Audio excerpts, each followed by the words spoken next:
What's up everybody, I'm Carter Oosterhouse. Welcome to my garage here in lovely Atlanta. Now we all know that a hammer is something that is essential. A tape measure is something that is essential as well. Pliers, screwdriver, stuff like that. Those are the key ingredients to a healthy toolbox.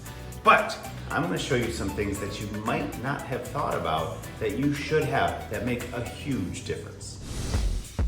First tool that you may have thought you didn't need, but you should have in your toolbox is the Allen key or Allen wrench. Various sizes, obviously. But what I love about this is so many people buy furniture now online. And when you buy it, lots of times you need one of these. Lots of times it will come with it too. But when you lose it, that little key, you throw it away, you don't have it anymore. This is something that you can always use and always count on because it's in your toolbox now. Okay, this 6-in-1 is another tool that I absolutely love. You've seen it all the time. It's the 6-in-1 painter's tool. They come in like the 10-in-1, the 15-in-1. First off, if you're painting around your house, that's why this little round part, you can get all that paint off just like that. I never knew what that rounded part was for, did ya? You can open paint cans like this, which is pretty cool.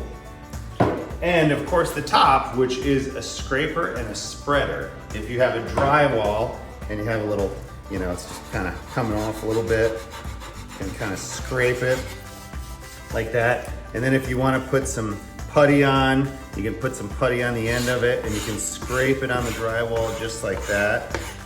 It sets nails and screws. So it almost works as a hammer on this end. It's not magnetic, some of them are, but if you want to put a screw in, kind of just like that. They're really good, they're really handy. When you know how many uses this puppy has, it can go a long way. One of my favorites is this picture assortment hanging kit. This thing is great. On the back side, it gives you the weights of each of these little clips, but it also has a little wire too, so you can, if you get a new picture frame and it doesn't have the clamp or the clip on the back, gives you a heavy assortment of these little brackets where you're gonna hang your picture on, and at the same time, gives you a bunch of different size nails. So what you wanna do with this is the nail, it's a very simple technique, goes into the bracket like that little clip, and it goes at an angle. So what happens is the weight and the way that it's protruding into the wall, well, gravity takes its place and it holds up your picture just like that. So it goes on your wall, takes about 2 seconds to put on. This little guy alone will hold up to 40 pounds. And altogether, that picture hanging kit was under $10. Well, there you go. They're 3 items that are complementary to the essential items in your toolbox that you never really thought you needed, but are gonna make your life a whole lot easier.